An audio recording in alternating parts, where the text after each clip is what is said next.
Press now? I'm actively motivated. Is that just a poet thing? I'm like, oh, that's so sad. I know what I'll read tonight. Next up, we have a little bit of an uplift. We have our favorite comedian, Brendan from Long Island. Yay, Brendan!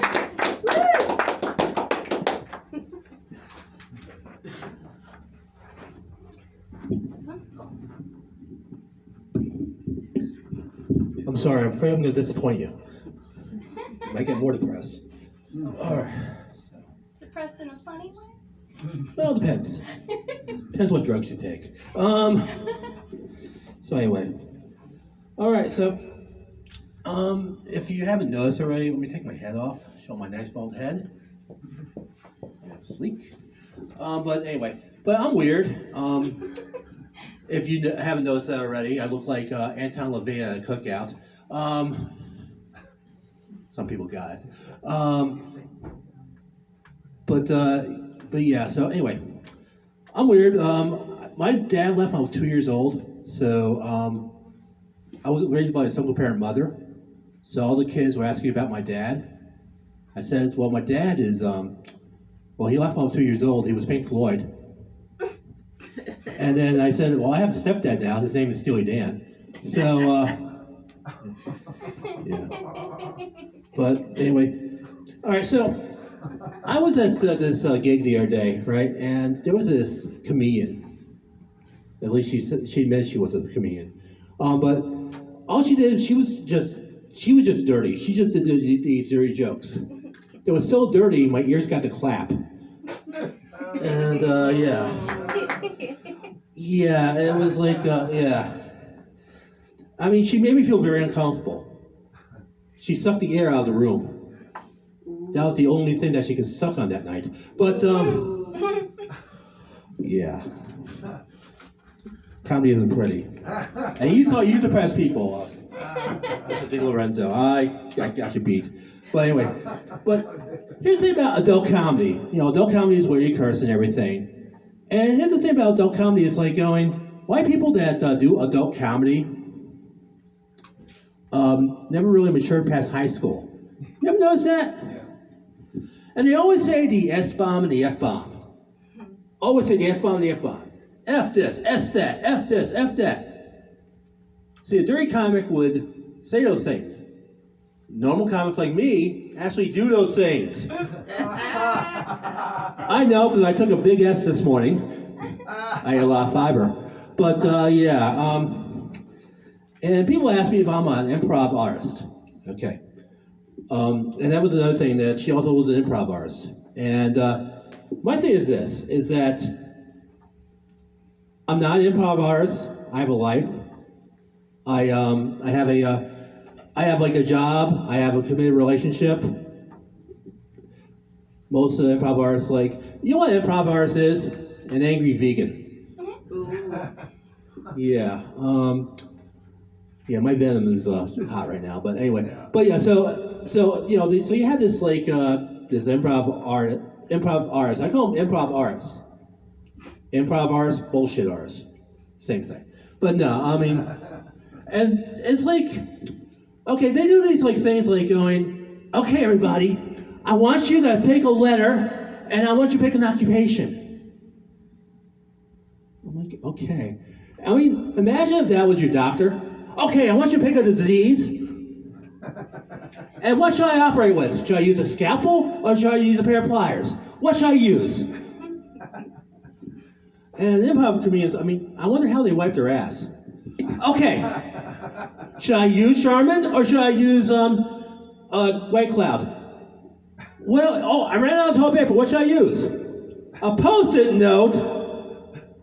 But yeah, so it's like, and that's the thing. It's like I have to like deal with that, and it was just a squirmy night and everything. I mean, it was like going. I was like squirming, and I was like fidgety, and for some reason I was not in court.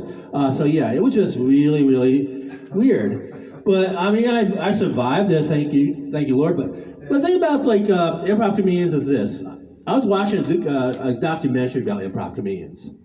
It was like the downfall of improv. It's actually a weekly documentary. You might have heard it. Saturday Night Live.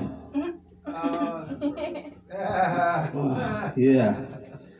But yeah, everybody's like, it's like going, what's wrong with this Asperger guy? I thought you were going to talk about Asperger's by now. Yeah. Screw that. I mean, I'll tell you about my problems later. Let me talk about your problems. Anyway, so let's see if I can. And the thing is that it's like, okay, stand-up comedians are assholes.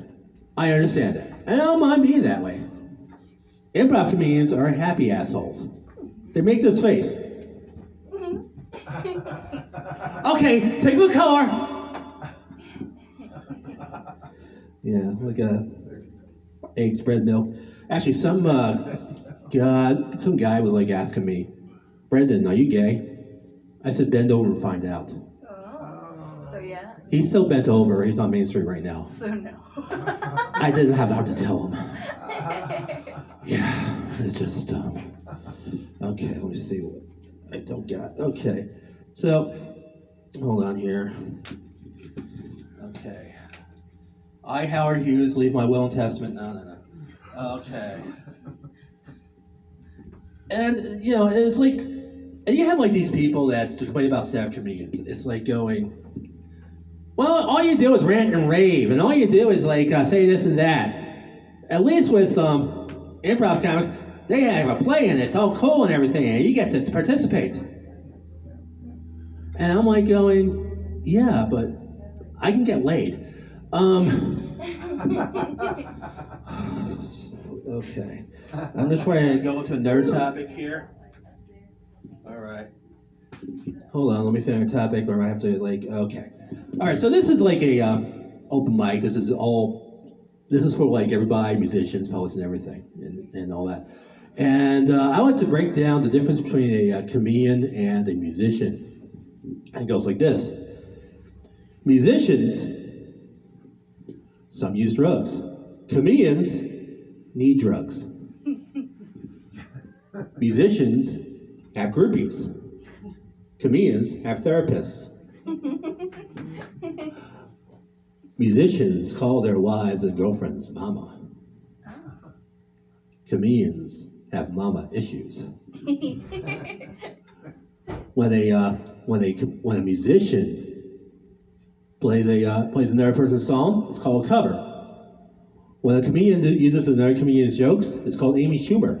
Yeah. Yeah, I got 5 more minutes to waste your time. But anyway, but it's like, and here's the thing. Okay, and all right, it's like some people like my wife. My wife has bipolar and everything, and she gets depressed. And when she gets depressed, she goes, "Oh my God,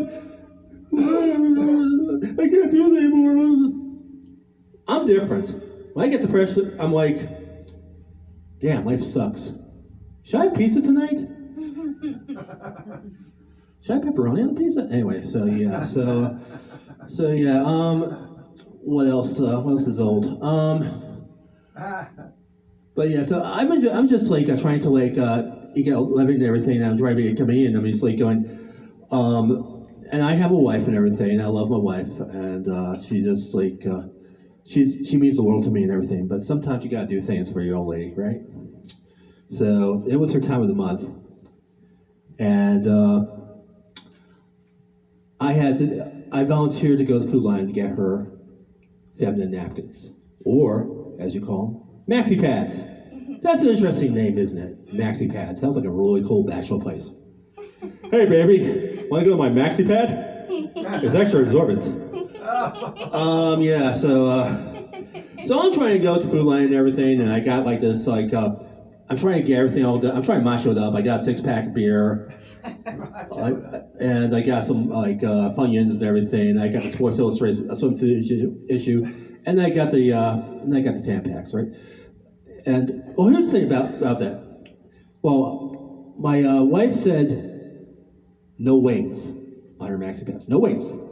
I didn't know they can fly. No wonder why they call them New Freedom. Fly, be free. Escape the big red flood. But yeah, so I have to laugh at that because I was pretty genius. I wrote that joke 6 years ago, and I finally thought, hey, that's pretty damn funny. But yeah, so I'm online and everything, and I'm like getting everything ready. I got the ships, and I got the beer and the Sports Illustrated swimsuit issue, and New Freedom, and everything's going well until there was a price check. We need a price. We need a price on the Tampax. I felt like I needed wings and fly away.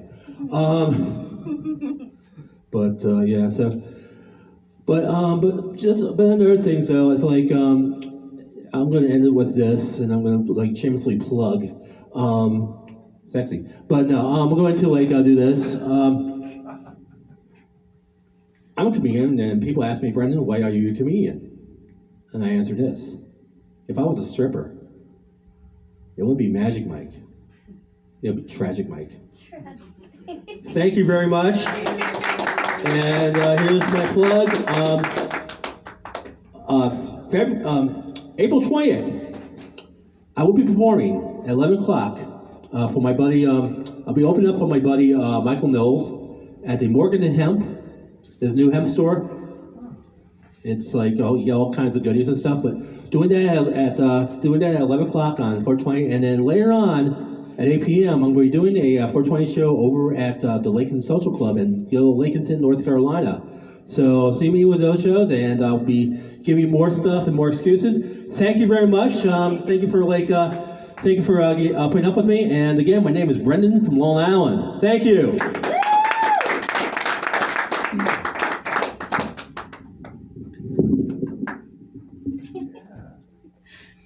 So next up, we have a new name, but a similar handwriting. Julia de Burgess, and I believe that will be performed by our loving Cynthia. Is it de Burgess? De Burgos. De Burgos. You have to get back to your Puerto Rican roots, girl. I know.